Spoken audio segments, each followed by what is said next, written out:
Muy buenas tardes. Les agradezco a todos que estén aquí para escucharme. Ustedes saben que los oradores, para ganarse al público, acostumbran a decir, seré breve. No seré breve. Y quiero agradecer a ustedes la presencia, al señor alcalde, al señor rector, la invitación, y a la teniente alcalde y concejal de Cultura, Dolores Marchena, y las palabras amables, quizás un poco exageradas sobre mi valor, pero lo hace con afecto, de doña Teresa García Valderrama, vicerrectora. Yo temo que pueda decepcionarles. No soy un especialista que pueda aportar algún descubrimiento acerca de la obra de Cervantes. Cuando se cumplen 400 años de la publicación de la segunda parte de El Quijote, todos los eruditos, y algunos que lo son menos, ya nos han inundado de artículos, libros y ediciones. Yo solo pretendo hacerles partícipe de mi entusiasmo por la obra de Cervantes, compartir con ustedes la lectura de una obra inmortal. Sobre El Quijote se han afincado ciertos mitos, ciertos tópicos que es conveniente deshacer. Todos sabemos que es una obra literaria muy importante y a la vez es una obra que no se lee mucho entre nosotros. Cuando la Academia Noruega de los Premios Nobel propuso a 100 importantes escritores del mundo que eligieran la mejor novela de todos los tiempos, 50 escritores citaron El Quijote en primer lugar y el resto, los otros 50, en el segundo o el tercer lugar.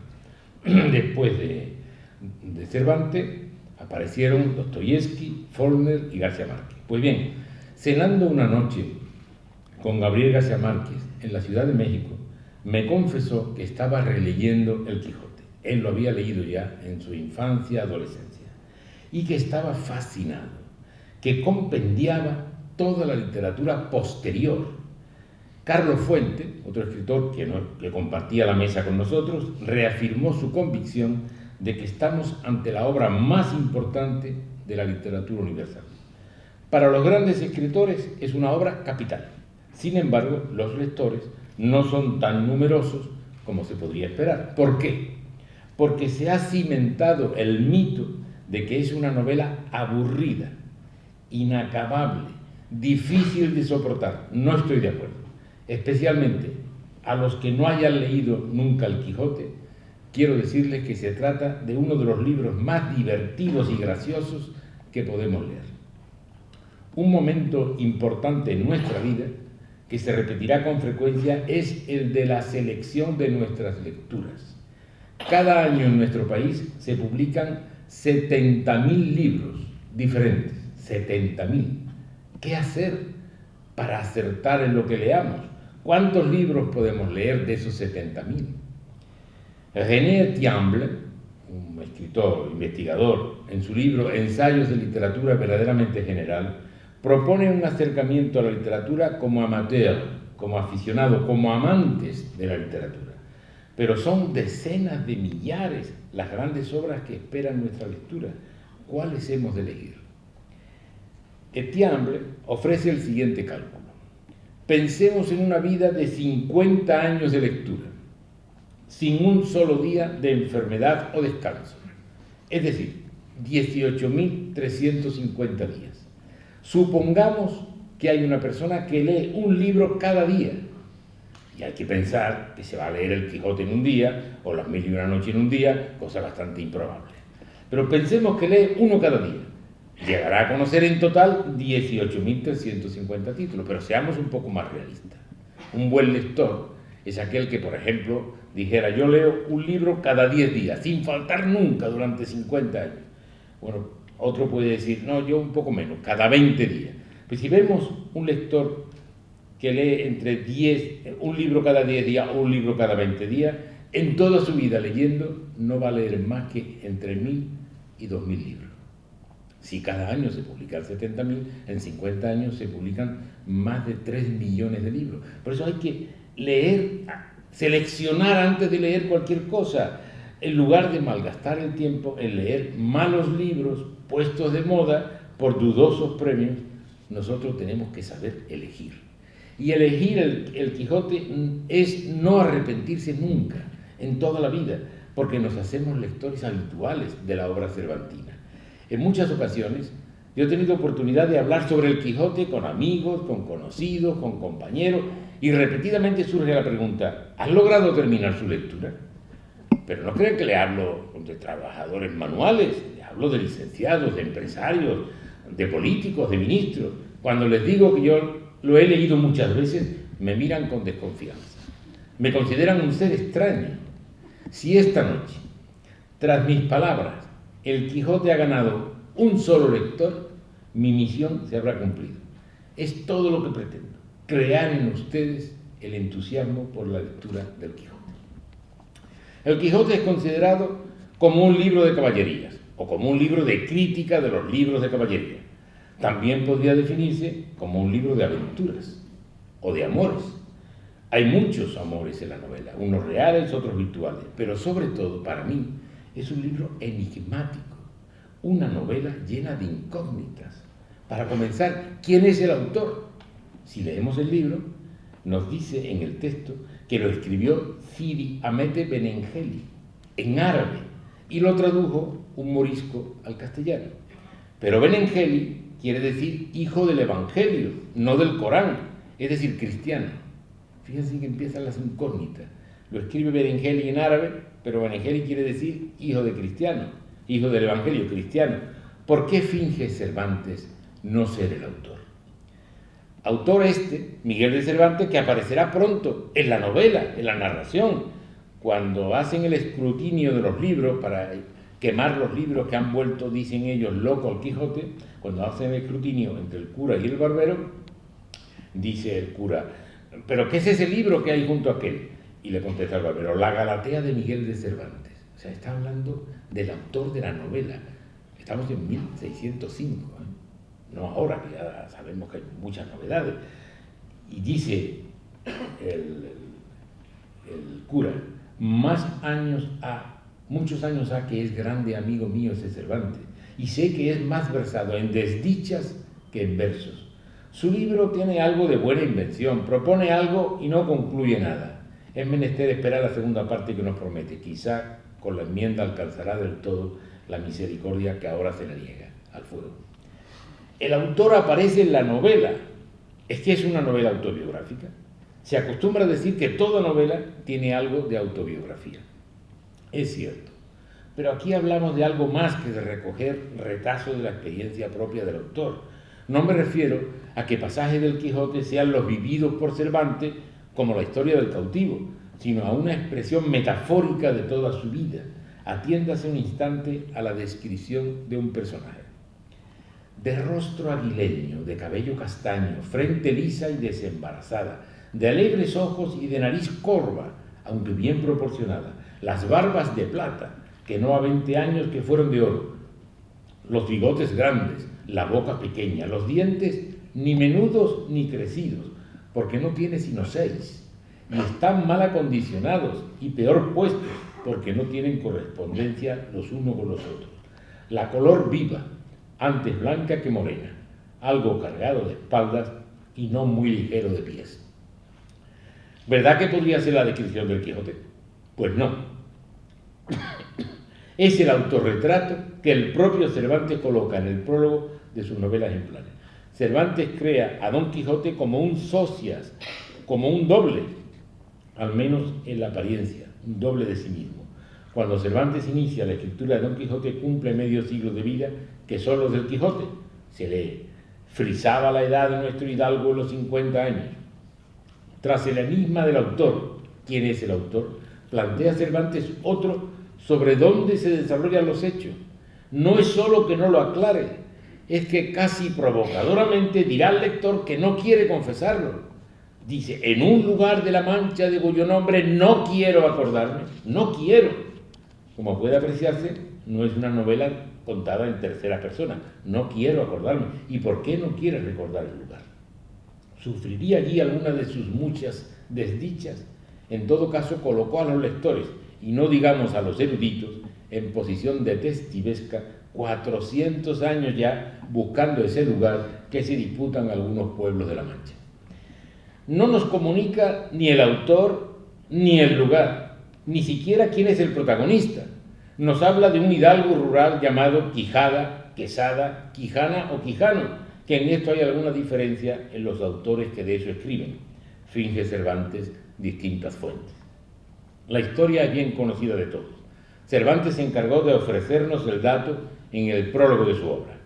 No he podido yo contravenir a la orden de naturaleza, que en ella cada cosa engendra su semejante, y así, ¿qué podía engendrar el estéril y mal cultivado ingenio mío, sino la historia de un hijo seco, avellanado, antojadizo y lleno de pensamientos varios y nunca imaginados de otro alguno, bien como quien se engendró en una cárcel donde toda incomodidad tiene su asiento y donde todo triste ruido hace su habitación?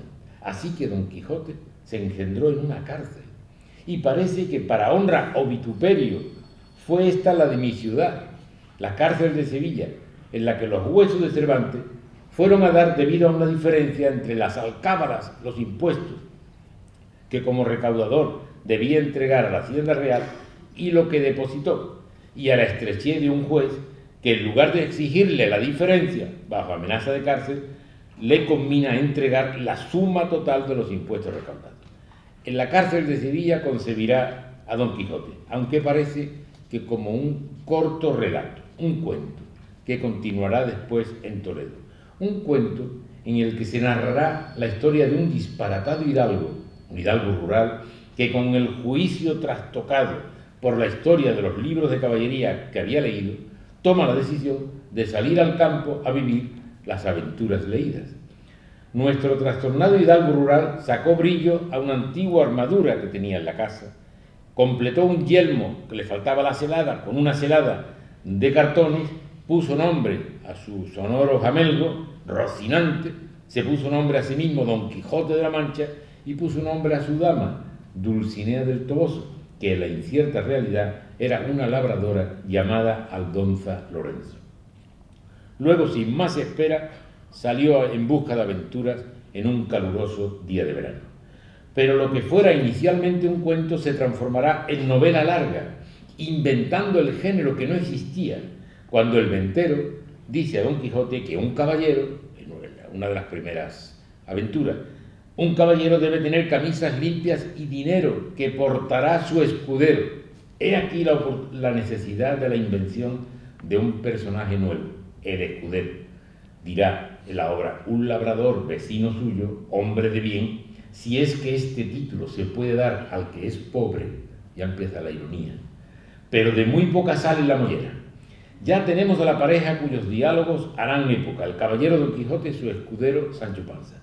Si podemos pensar que Cervantes oyese alguna historia de un hidalgo enloquecido que le sirviera de modelo, es claro que el escudero es de su total invención. En el prólogo se puede leer: yo no quiero encarecerte el servicio que te hago en darte a conocer tan noble y tan honrado caballero, pero quiero que me agradezcas el conocimiento que tendrás del famoso Sancho Panza, su escudero. Será acompañado de Sancho Panza como saldrá el caballero a cumplir las aventuras que nos anunció el autor a comienzos de su cuento, la de los molinos de viento y la de Puerto Lápice. Y ahí bien pudo acabar la historia, pero la grandeza del invento se impondrá al autor, y así éste, con una audacia increíble, dejará en suspenso la historia. Es en el momento de la batalla entre Don Quijote y el mozo vizcaíno que de pronto se interrumpe y dice: venía pues, como se ha dicho, Don Quijote contra el cauto vizcaíno con la espada en alto.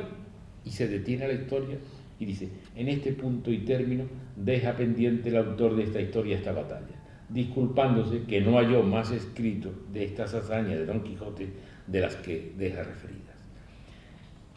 Después hace otro capítulo. Entonces dice que estando en el Alcaná de Toledo, en el mercadillo, llegó un muchacho a vender unos cartapacios y papeles viejos. Los tomó y vio que estaban escritos en caracteres arábigos. Buscó un morisco aljamiado que los leyese y descubrió que se trataba de la continuación de la historia de Don Quijote, y nos ofrece la inmortal obra. No solo al autor del Quijote debemos la invención de la novela, también cuentan las muy avanzadas innovaciones que en ella hará, hasta el punto de permitirnos opinar que la literatura toda se encuentra en la historia del Caballero de la Mancha. Es como si hasta entonces el arte literario se asemejara a un telón pintado, con cuanta gracia, con cuanto realismo, con cuanto verismo siquiera, pero como una pintura que reflejara la realidad. ¿Qué hará Cervantes con el Quijote? Rasgar el telón, invitarnos a ver la vida real, no su representación. Envía a Don Quijote a viajar por campos, ventas, villas y ciudades para que rasgue el telón, para que abra el mundo ante el caballero andante con la desnudez de su prosa cómica. Ese espíritu destructor de los convencionalismos previos será ya la seña de identidad del arte de la novela. En Don Quijote vamos a contemplar el taller de la novela. Convivirán personas de ficción con otras que les hablan de la novela que está desarrollándose. Don Quijote va a encontrar a personajes que le hablarán de la novela del Quijote. Algunos de ustedes conocerán la película de Woody Allen, La Rosa Púrpura del Cairo, en la que los protagonistas de la película salen de la pantalla para conversar y aún enamorarse de una espectadora que les observa desde la pantalla. Esta innovación, muy celebrada en su estreno, reitera la invención de Cervantes en el Quijote. Ya lo hizo Cervantes. En verdad, un casi coetáneo por pocos años con Cervantes, ya había trasladado la originalidad de Cervantes a otro arte. Velázquez, cuando pinta las Meninas, cumple con la exigencia de la época, pintar a los reyes, pero lo hace rasgando el telón, ofreciéndonos el taller del artista, las Meninas jugando, al pintor mismo delante del cuadro, y allá al fondo, en un espejo, la pareja real. Cervantes descubre el arte de la novela, sitúa al lector ante una historia que es trasunto de la suya propia. Como dijo Marcel Proust, todo lector es, cuando lee, el propio lector de sí mismo. La obra del escritor no es más que una especie de instrumento óptico que ofrece al lector para permitirle discernir aquello que sin ese libro él no podría ver de sí mismo. El hecho de que el lector reconozca en sí mismo lo que dice el libro es la prueba de la verdad del libro. Proust no hace más que definir el sentido del arte de la novela que Cervantes creó con su Quijote. Cervantes presenta a Alonso Quijano como un héroe, una leyenda de la caballería andante, para, sin embargo, describirlo con la modestia de las cosas terrenales. Tras las batallas en las que se complica Don Quijote, cuenta sus dientes, cosa insólita en los héroes épicos, en los que todo es grandeza y maravilla. Incluso predica a su escudero la importancia de los elementos humanos. Porque te hago saber, Sancho, que la boca sin muelas es como molino sin piedra, y mucho más se ha de estimar un diente que un diamante. Lo prosaico, lo terrenal, es el motivo del nuevo arte de la novela, pero no exento de belleza, como la amistad de Sancho por Don Quijote. Los sentimientos humanos sin la hipérbole de la gesta, pero cargados de sinceridad, como cuando Sancho le dice: no puedo más, seguirle tengo, somos del mismo lugar, he comido su pan, quiérolo bien, es agradecido, dióme sus pollinos, y sobre todo yo soy fiel. Y así es imposible que nos pueda apartar otro suceso que el de la pala y el azadón, es decir, la muerte. Un hidalgo de aldea trae a escena, mediante el arte nuevo de la novela, la mirada sobre la realidad con tres trascendentes preguntas. ¿Qué es la identidad de cada persona? ¿Qué somos? ¿Qué es la verdad? ¿Y qué es el amor? Alonso Quijano tomó la decisión de convertirse en caballero andante, de nombre Don Quijote de la Mancha. ¿Pero quién es? ¿El hidalgo de aldea o el caballero de la triste figura? ¿Quién cada individuo? ¿Quién soy? Don Quijote se apodera de la bacía de un barbero, confundiéndola con el yelmo de Mambrino. ¿Cuál es la verdad? ¿Aquello es un yelmo o una bacía de barbero? Más tarde se encontrará con el barbero en una venta. Este quiere recuperar su bacía. Don Quijote no suelta su yelmo. ¿Cómo decidir cuál es la verdad? Los parroquianos de la venta deciden opinan, votan, se hace el escrutinio y ¡oh fantasía! El objeto es reconocido como un yelmo. ¿Qué es la verdad de nuestras vidas? Don Quijote vive enamorado de Dulcinea del Toboso.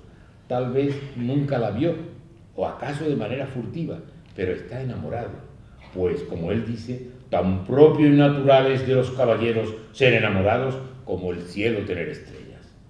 plantea Don Quijote, ¿qué es el amor? ¿Se puede estar enamorado sin conocer a la amada? ¿Se trata de una decisión de amar? ¿Es el amor lo que amamos más que la amada o el amado? Se explica así la multiplicidad de la infidelidad, del agotamiento del amor y su renacer en otro sujeto de amor.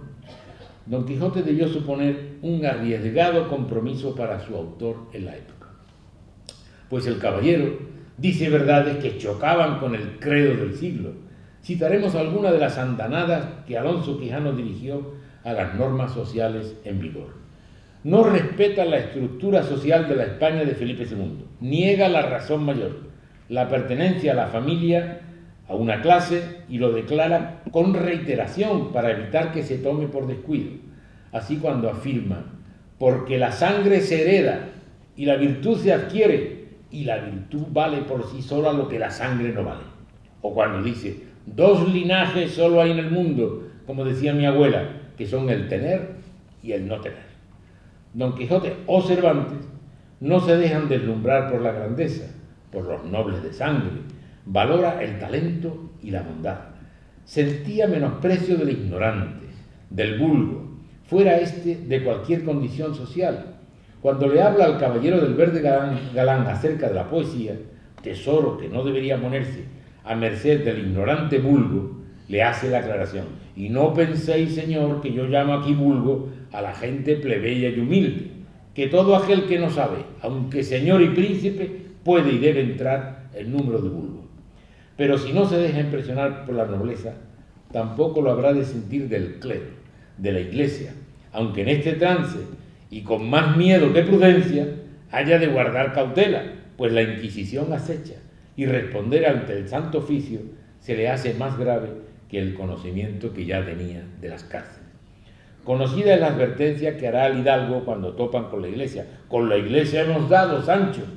Menos conocida, aunque no con menor carga de ironía, es la descripción que hace de los clérigos arrimados al poder y a la nobleza para ordenar sus vidas. Cuando llega al palacio ducal, hace cuenta de un grave eclesiástico, de estos que gobiernan las casas de los príncipes, de estos que quieren que la grandeza de los grandes se mida con la estructura de sus ánimas, de estos que, queriendo mostrar a los que ellos gobiernan a ser limitados, les hacen miserables.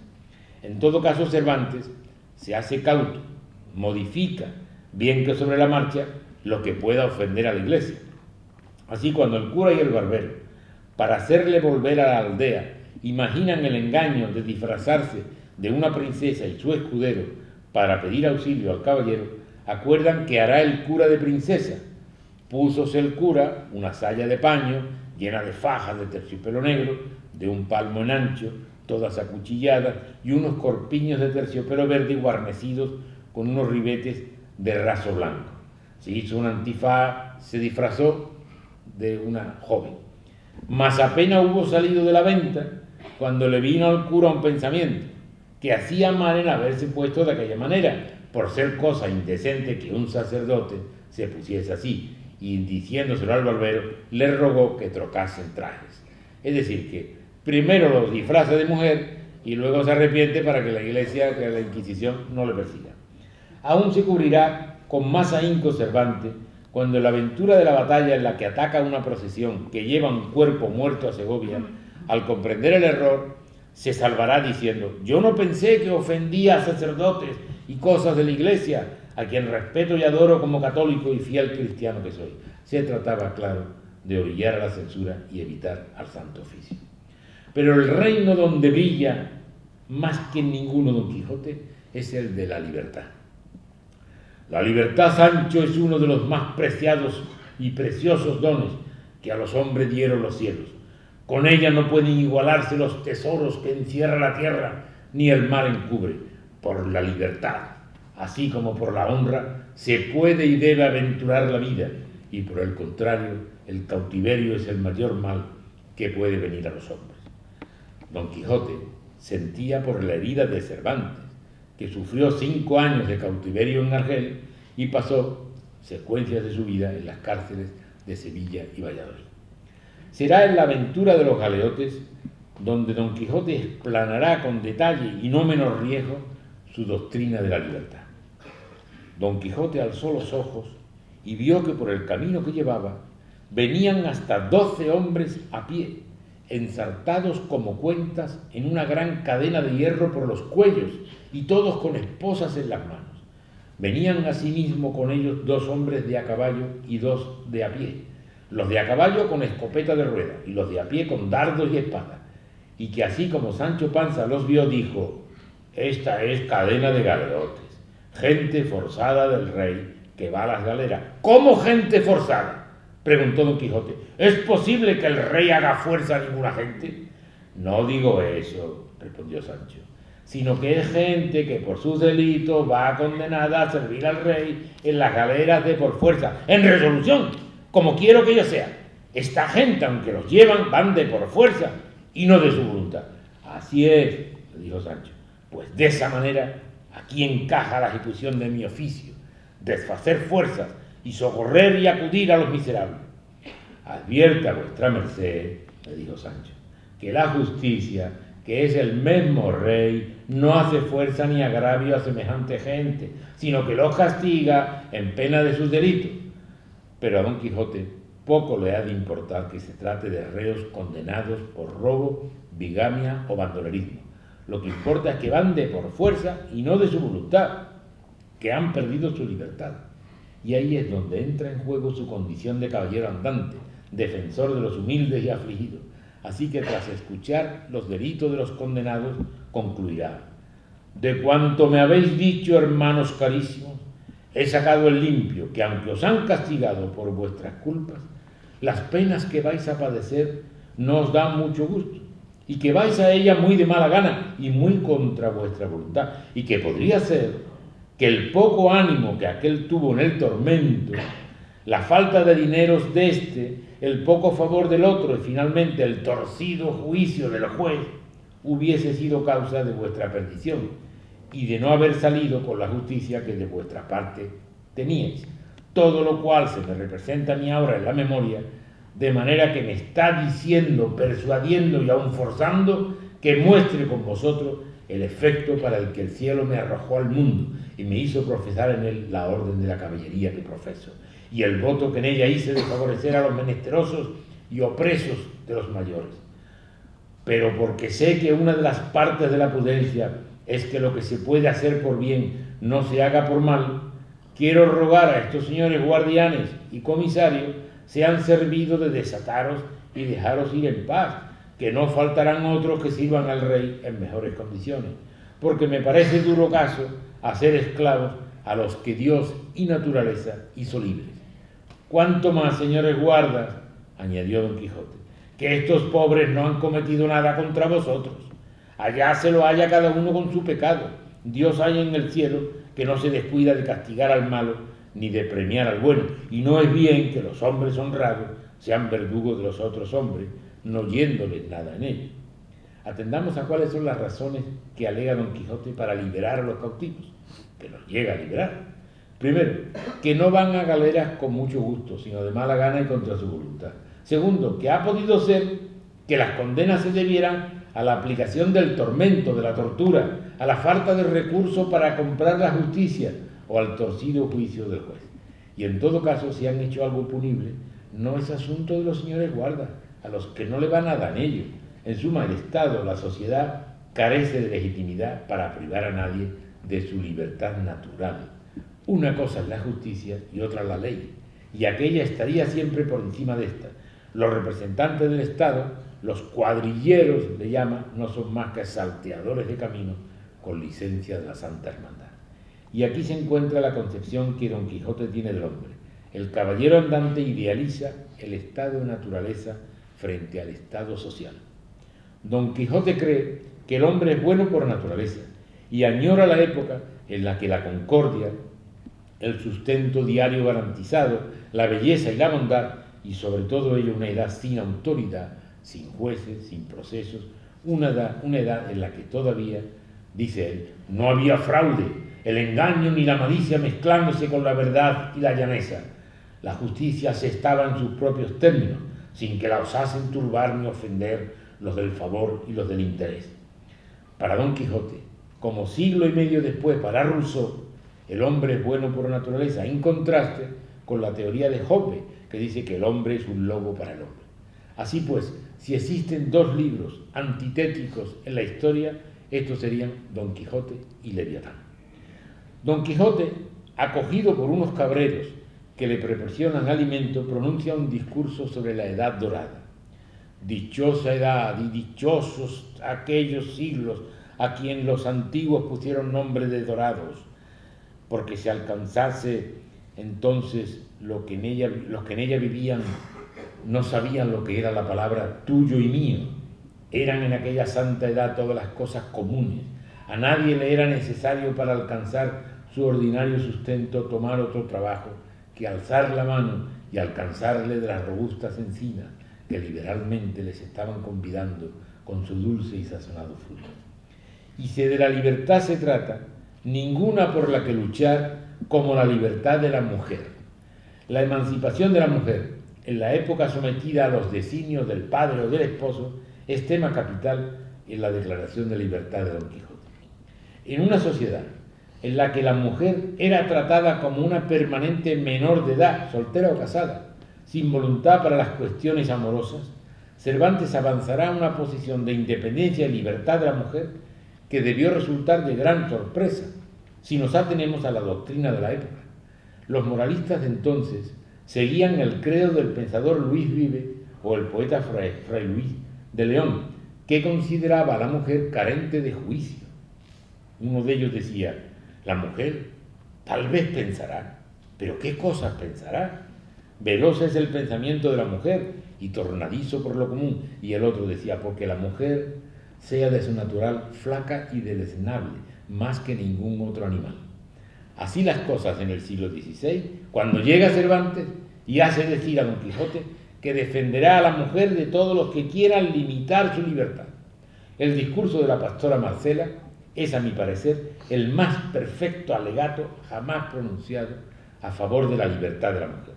Veamos el contexto. Don Quijote se encuentra con unos cabreros que acuden al entierro de Grisóstomo, el pastor que ha muerto por el desdén amoroso de Marcela. Todos la culpan de la muerte de Grisóstomo, cuando se presenta la pastora Marcela y les dice: no vengo a dar a entender aquí cuán fuera de razón van todos aquellos que de sus penas y de la muerte de Grisóstomo me culpan. Y así ruego a todos los que aquí me estáis atentos, que no será menester mucho tiempo ni gastar muchas palabras para persuadir una verdad a los discretos.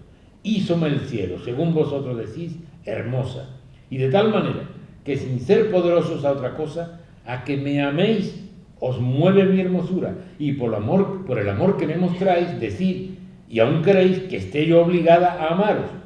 Yo conozco, con el natural entendimiento que Dios me ha dado, que todo lo hermoso es amable, mas no alcanzo que por razón de ser amado esté obligado lo que es amado por hermoso a amar a quien le ama. Y más que podría acontecer que el amador de lo hermoso fuese feo, y siendo lo feo digno de ser aborrecido, cae muy mal el decir: quiérote por hermosa, hazme de amar aunque sea feo. Pero puesto caso que corran igualmente las hermosuras, no por eso han de correr iguales los deseos, que no todas hermosuras enamoran, que algunas alegran la vista y no rinden la voluntad, que si todas las bellezas se enamorasen y rindiesen, serían un andar las voluntades confusas y descaminadas, sin saber en cuál habían de parar, porque siendo infinitos los sujetos hermosos, infinitos habían de ser los deseos.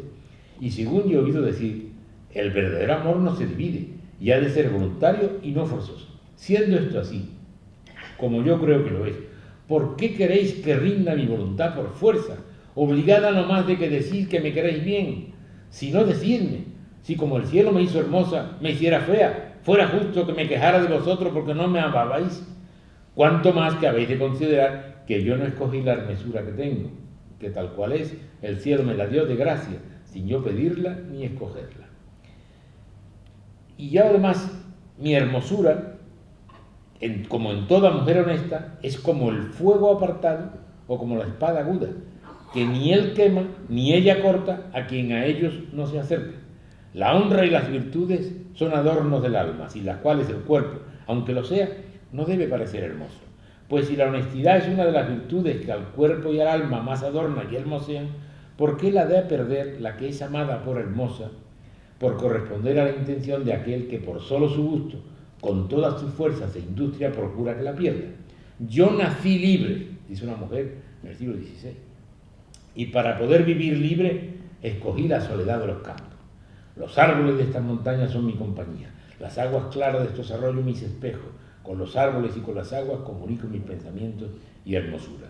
Soy fuego aportado y espada puesta lejos. A los que he enamorado con la vista, he desengañado con las palabras, y si los deseos se sustentan con esperanzas, no habiendo yo dado algún a Grisóstomo ni a otro alguno, bien se puede decir que antes le mató su porfía que mi crueldad.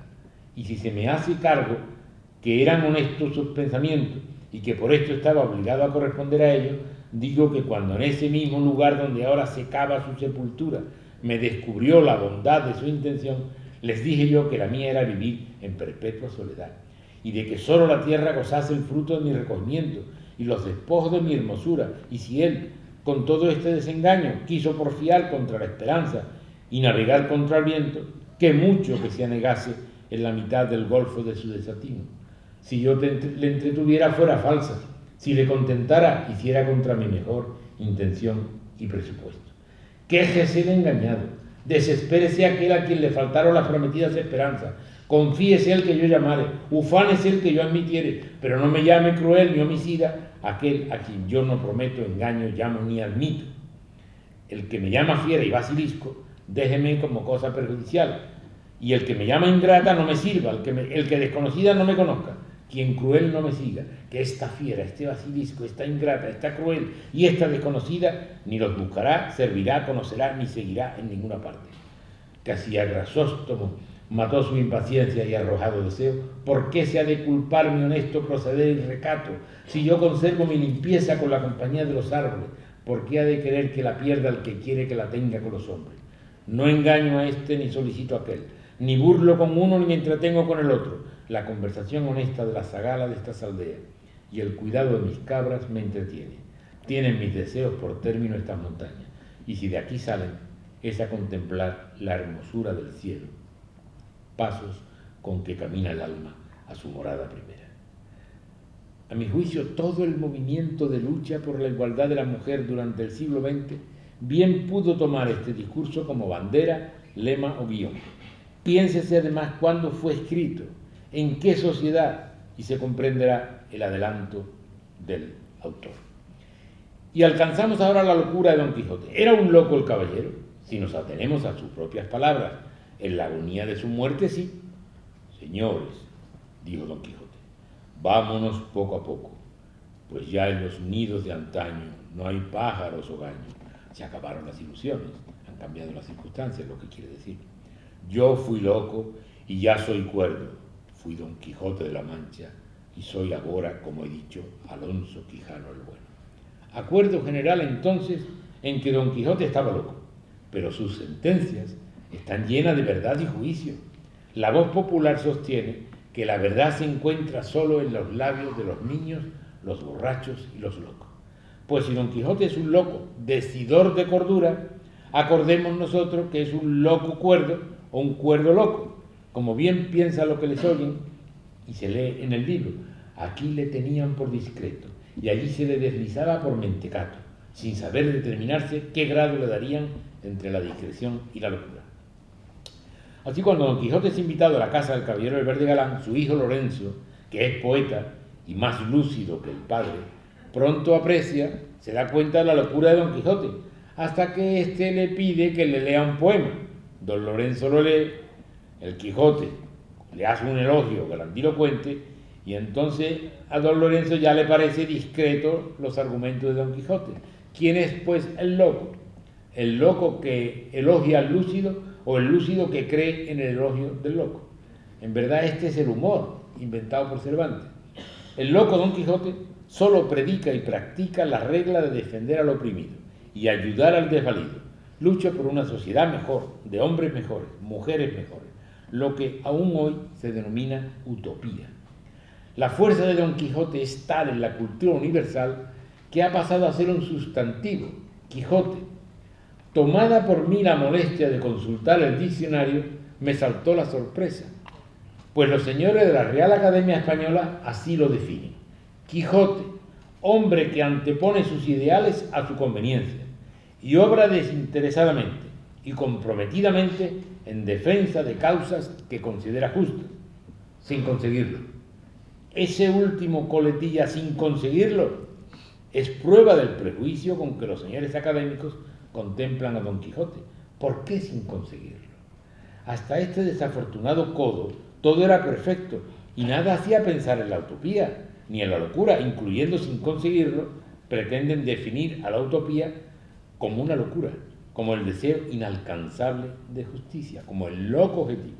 Pero la utopía no es una locura, solo es una verdad prematura, una verdad que aún no llegó, pero llegará. Literariamente la locura de Don Quijote no es tal, es solo la nobleza extravagante del personaje, cuyo espíritu estaría ya en todas las novelas que leamos.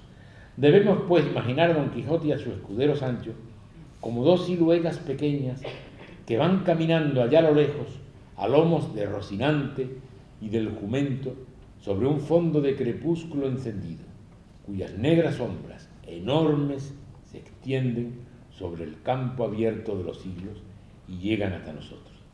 Don Quijote nos impacta por su gravedad, su noble serenidad, el dominio de su conducta en contraste con sus arrebatos de rabia belicosa.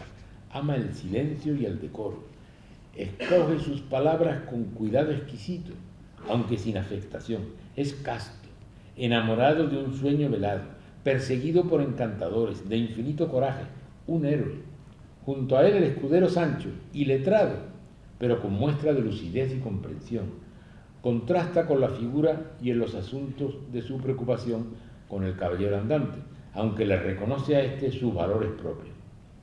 Cuando Sancho oye la carta que le ha escrito Don Quijote a Dulcinea, que él debe llevarle, comenta: por vida de mi padre, que es la más alta cosa que jamás he oído, poesía a mí, y cómo le dice vuestra merced ahí todo cuanto quiere, y qué bien que encaja en la firma el caballero de la triste figura. Digo de verdad que es vuestra merced el mismo diablo, y que no hay cosa que no sepa. Dos personajes que la tradición se ha empeñado en simplificar como antitéticos, cuando en verdad son personajes paralelos. Como señaló Salvador de Madariaga, Sancho es en cierto modo una transposición de Don Quijote en una clave distinta. Ambos, Don Quijote y Sancho, son hombres dotados de abundantes bienes de razón, intelectuales en Don Quijote, empíricos en Sancho, y que en un momento dado pierden el equilibrio de la vida y del pensamiento a merced de una ilusión, poderosa ilusión. Pero mientras en Don Quijote la ilusión está simbolizada en Dulcinea, en Sancho Panza toma cuerpo en una ambición material encarnada en el gobierno de la ínsula. A través de la novela, la actitud de ambos se va modificando. El espíritu de Sancho se eleva de la realidad a la ilusión, el de Quijote desciende de la ilusión a la realidad. Es la genial concepción que hace Cervantes del espíritu español, un cruce de Quijote y Sancho. Se instaló un tópico acerca del libro de Cervantes. Don Quijote se mezcla en los problemas que no le conciernen, el problema de la justicia, y recoge el fruto de la derrota, como si la justicia no nos concerniera a todos. Y además es falso que Don Quijote siempre fuera derrotado. Interviene Don Quijote en 40 episodios, haciendo de caballero andante.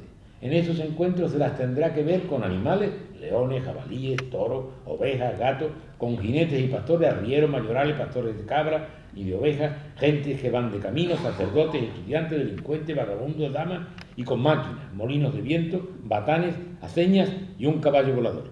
En esos encuentros el caballero andante actuará de protector de amantes en apuro, de verdugo de monstruos, mantenedor de su honra, pacificador, defensor de doncellas en apuro, paladín de Dulcinea y otras princesas, reparador de agravios, enemigo de encantadores.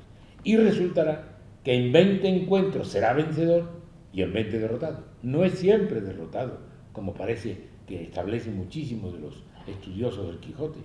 Hay un perfecto equilibrio de derrotas y victorias que nace de la intuición creadora del artista.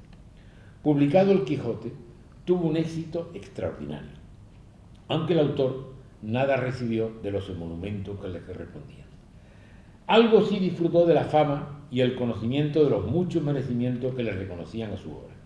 Dedicóse a otros libros, a escribir otros libros como las novelas ejemplares y al teatro, para después dar continuidad a la segunda parte del Quijote, de la que celebramos los 400 años de la publicación. Muy avanzada debería llevar esta segunda parte, muy avanzada la escritura, cuando un azote sacude al príncipe de las letras, la aparición de un falso Quijote, conocido como el Quijote de Avellaneda. Hay un tal Avellaneda que publica segunda parte del Quijote, pero no es de Cervantes. Es probable que esta circunstancia sobrevenida le impulsara a acelerar el fin de la segunda parte. El apócrifo Quijote, el conocido como de Avellaneda, le enojó y le ofendió. Cervantes respondió con una genial idea que situó a su novela por delante de todo lo escrito hasta entonces y por delante de todo lo escrito después. Previamente él nos prepara a los lectores en su diálogo con el caballero del verde galán, que le dice, Don Quijote le dice: he merecido ya andar en estampa en casi todas o las más naciones del mundo, en imprenta, en libros. 30.000 volúmenes se han impreso de mi historia y lleva camino de imprimirse 30.000 veces de millares si el cielo no nos remedia. El Quijote está hablando a otro personaje de la novela del Quijote. Está contando la hazaña de la novela, la que él es, el que habla es el protagonista. Está fundiendo realidad y ficción. Esta revolución o rebeldía literaria alcanzará su apogeo en la réplica que da al plagiario Avellaneda. Don Quijote y Sancho se alojan en una venta. Recogidos para la cena en su estancia, oyen a través del sutil tabique a un viajero que en el cuarto contiguo dice: por vida de vuestra merced, señor don Jerónimo, que en tanto trae la cena, leamos otro capítulo de la segunda parte de Don Quijote de la Mancha. Apenas oyó su nombre, Don Quijote se puso en pie y estuvo alerta a la conversación. El caballero de la habitación contigua hace crítica de esa segunda parte, la de Avellaneda, y manifiesta su disgusto porque Don Quijote se haya desenamorado de Dulcinea. Esto no puede soportarlo Don Quijote, que lleno de ira y de despecho alza la voz y dice: quien quiera que dijese Don Quijote de la Mancha ha olvidado ni puede olvidar a Dulcinea del Toboso, yo le haré entender con armas iguales que va muy lejos de la verdad. Entonces los dos caballeros que oyen ese grito entran en la estancia donde está Don Quijote y Sancho y le entregan el libro apócrifo. Entonces en el libro leemos como Don Quijote tiene en sus manos, hojeando el libro, nada cuesta imaginarlo, que no es Don Quijote, que es Cervantes, el que está repasando el libro. Cervantes hojeando, enojado, el falso Quijote.